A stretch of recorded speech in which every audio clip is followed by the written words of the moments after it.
hoggaa deekifatu nu garuu beelooynee agamnee biyyoonnee beelaan du'aa kaan immoo biyya baqachaa ture jechuudha. Kanaaf ajaa'ibni qabsoo bilisummaa Oromoo kan lammataa qabeenya keenya irratti abbaa ta'uudha jechuudha.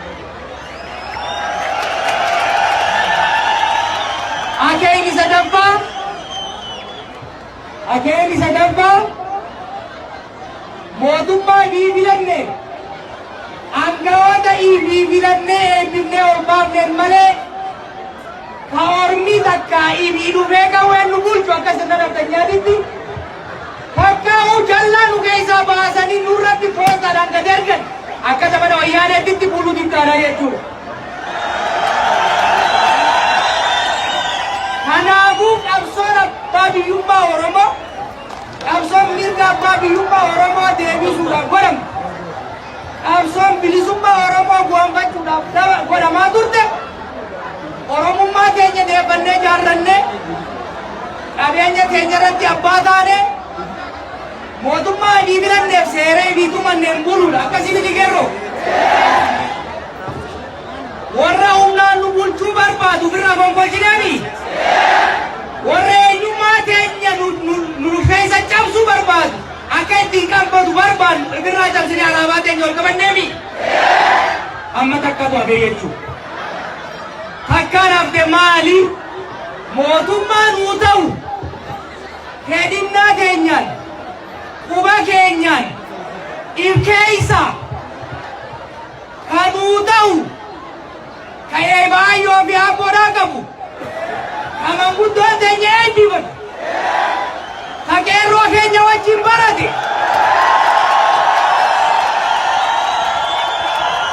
ka qabsaa'ee miidhaa gabrummaati mi'aa bilisummaa beeku waan taananii yaadattaniimi ijoollee kakkaalii nu biraa kuftanii beeytaniimi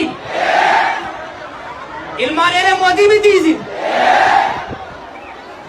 mootummaa nuuf ta'u bakka bu'oota nuuf ta'u ka alagaan isiniif taajamu osoo hin taane ka poostaa harka kaanii koomraan gad ergan osoo hin taane ka nu geessan bigile filachuu qabna jechuudha.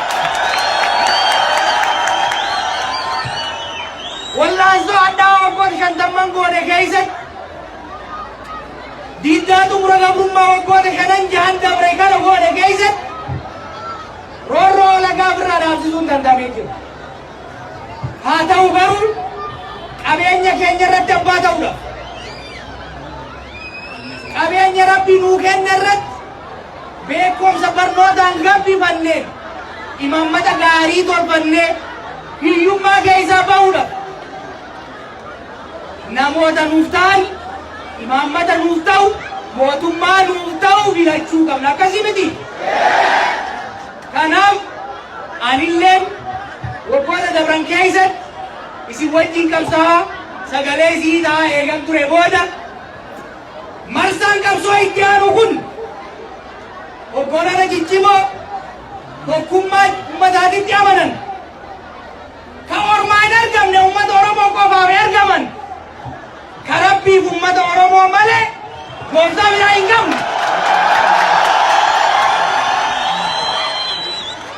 Warra kaleessas abaariin osoo hin ta'in qabatama isinii qabsaa'ee nu hogganaa ture hogganoota kaabaawatti hoggaan dabalamu isin abdaddeetii isaan abdaddeetii jechuudha.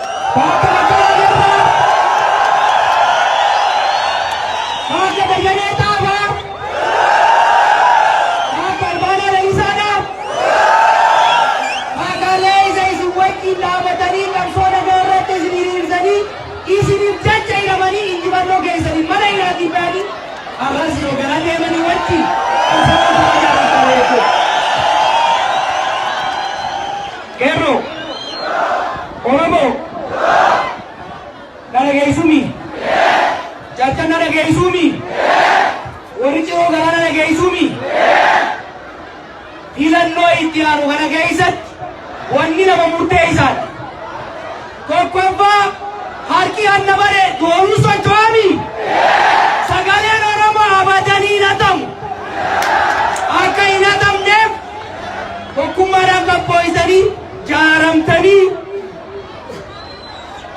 eeguu dhagamtan tokko lammaffaa sagaleen Oromoo fooniidhaatti miti qircaatti hin jijjiiramu akkasiimi kanaafuu hogganoonni qabsoo bilisummaa Oromootti amanan warri ummata biitii kabajaa qaban bifa sagaleen Oromoo hin hiramne bifa sagaleen Oromoo hiramee abbaan akka miidhamee hattuun ol hin baanen gamtaa tokko jalatti dorgomuudhaan qophii qabanii jechuudha.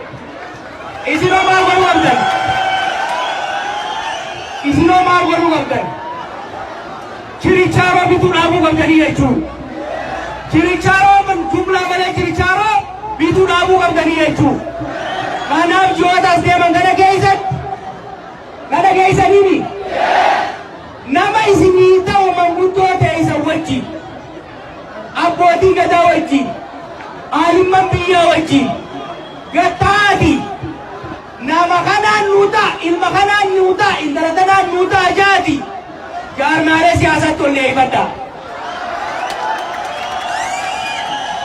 Sambooda filannoo itti aanu irratti akka hoggansaatitti tokkummaadhaan isin immoo murannoodhaan filannootti seennee gaafa filannoon godhamu sagalee teenya osoo hatamin osoo hin hiramin injifannoodhaan goolabnee fulbaana keessa mootummaa Oromiyaa fakkaatu mootummaa gootota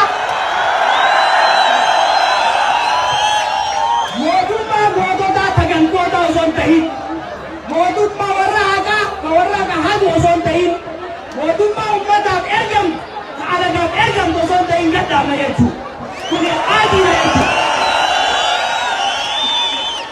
Kanaaf tokkummaa keessan nu cimsaa amma boodallee walitti deebina waajjira dhaabaa magaalota hedduutti banaa hunda caalaa tokkummaa keessan cimsaa wal dhaggeeffadhaa akkuma kaleessatti wal dhaggeeffannee wal gorfannee tokko taanee injifannoodhaan ni goolabna baga wal agarree galatoomaa.